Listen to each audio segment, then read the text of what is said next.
My Lecture My Husband episode 9 by Gitlisius. Gue sampai di tempat acara ulang tahun Altan sedikit terlambat. Pertandingannya udah mulai.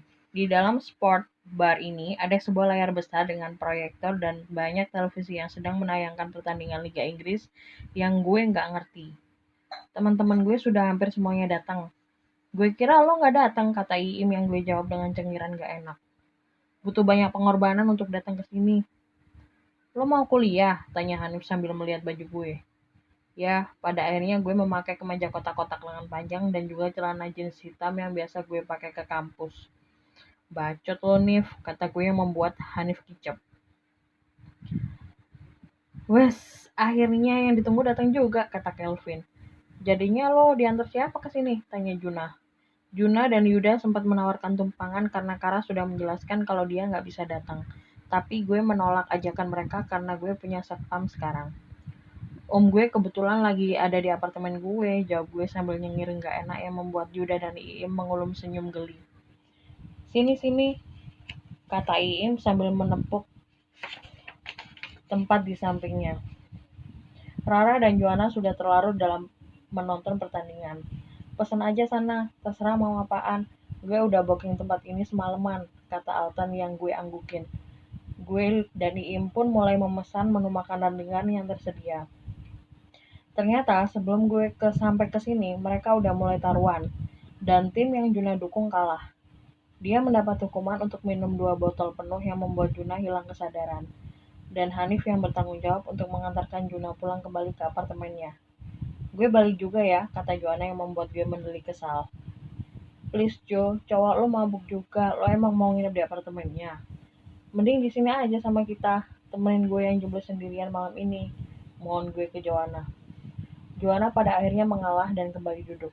Setelah kami makan dan mengobrol, Altan mengusulkan untuk bermain Truth or Dare. Gue adalah orang paling keras untuk menolak hal itu. Tapi suara yang menyetujui lebih banyak. Jika memilih Truth dan tidak mau menjawab, kami akan minum 1 gelas yang tersedia. Dan jika memilih Dare, gue yakin mereka nggak akan segan-segan menyuruh gue melakukan hal yang aneh. Semua berjalan lancar karena sepertinya keberuntungan sedang berpihak pada gue malam ini. Sebagian besar dari kami memilih Truth yang tidak bisa menjawab, sehingga harus meminum segelas yang tersedia.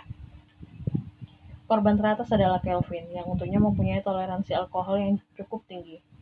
Kedua, Joanna yang sudah merah gak karuan mukanya. Rara baru minum 1 gelas dan tidak mengikuti permainan lagi karena memilih tertidur di pangkuan Kelvin. Dan sepertinya keberuntungan gue gak berlangsung lama, karena saat ini mulut botol mengarah ke gue. Truth or Dare? Truth, jawab gue. Cincin di jari lo bagus, dikasih siapa? Tanya Altan yang membuat gue merutuki kecerobohan gue yang gak menaruh cincin pernikahan gue dulu tadi. Untungnya Altan gak menyadari jika cincin yang gue pakai adalah cincin pasangan dari yang Pak Arya pakai. Gue pun memilih untuk meminum gelas yang ada di depan gue. Rasa pahit yang membakar tenggorokan membuat gue memeletkan lidah dan permainan terus berlangsung sampai sebagian besar dari kami tidak sadarkan diri. Untungnya gue hanya terkena 2 kali. Jadi meskipun pusing, gue masih bisa tetap sadar. Gelas yang digunakan laki-laki dan perempuan pun berbeda. Bisa dibilang hanya setengahnya. Hanya saja Joanna dan Rara sudah terkapar tidak berdaya saat ini. Hanya gue, Iim, Altan, dan Kelvin yang masih sadar. Terus ini gimana? Tanya gue bingung. Yuda setengah sadar sih, tapi bantuin gue bawa dia ke mobil, kata Iim yang dianggutin Kelvin. Joanna gimana? Tanya Altan. Ya lo ya yang bawa. Masa gue aja gak bawa kendaraan, kata gue. Oh iya, om lo kapan jemput? Tanya Kelvin. Di saat yang bersamaan, Pak Arya masuk bar dengan memakai masker dan juga topi. Dan dia melihat tajam ke arah gue setelah melihat botol-botol minuman yang berserakan di atas meja. Itu om lo apa penjahat? Tanya Kelvin heran. Iim yang mengetahui dengan pasti siapa sosok itu pun membantu gue untuk keluar dari masalah. Itu omnya kok, cuma lagi perawatan muka jadi nggak boleh kena polusi dan sinar matahari kan mukanya, jawab Iim asal. Entah karena pengaruh alkohol atau memang Calvin dan Altan yang bodoh, tetapi mereka percaya dengan alasan tidak logis yang disampaikan Iim. Gue duluan ya guys, gue pamit.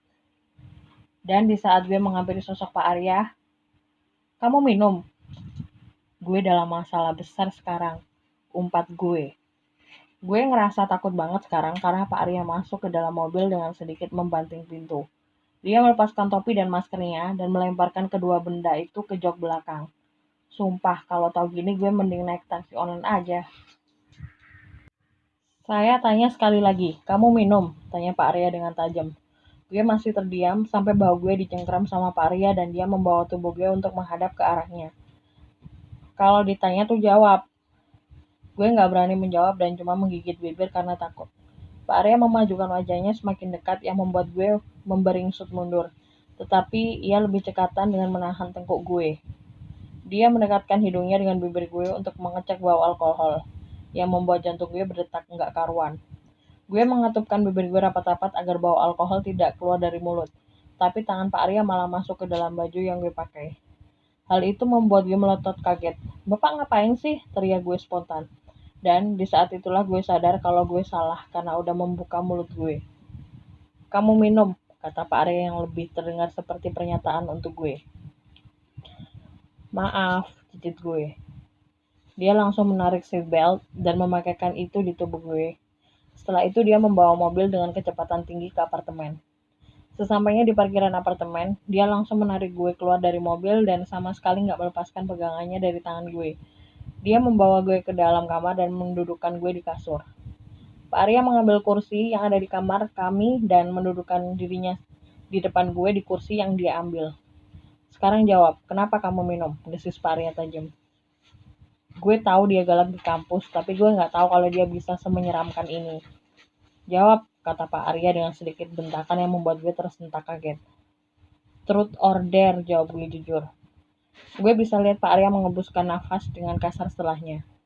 "Sini dompet sama handphone kamu," kata Pak Arya yang membuat gue menyerahkan tas gue dengan takut-takut. Dia mengambil uang tunai dan juga handphone gue. "Mulai lusa, kamu berangkat ke kampus sama saya. Pulangnya juga harus temuin saya. Dan saya yang akan memesankan taksi online untuk memastikan kamu sampai di rumah dan gak melipir kemana-mana. Gak ada uang tunai untuk kamu. Kalau kamu perlu, pergi ke ruangan saya dan minta sama saya," kata Pak Arya dengan nada yang tidak ingin dibantah. "Bapak gak berhak mengatur hidup saya kayak gini," teriak gue gak terima. "Saya yang paling berhak atas kamu saat ini karena saya suami kamu," balas dia gak mau kalah. Gue melepaskan cincin pernikahan gue dan melemparnya. Setelah itu gue mendorong tubuh Pak Arya yang ada di depan gue sehingga sedikit menjauh, dan gue masuk ke dalam selimut untuk menyembunyikan isak tangis yang gue tahan dari tadi. Lalu gue tertidur akibat kelelahan. Bersambung.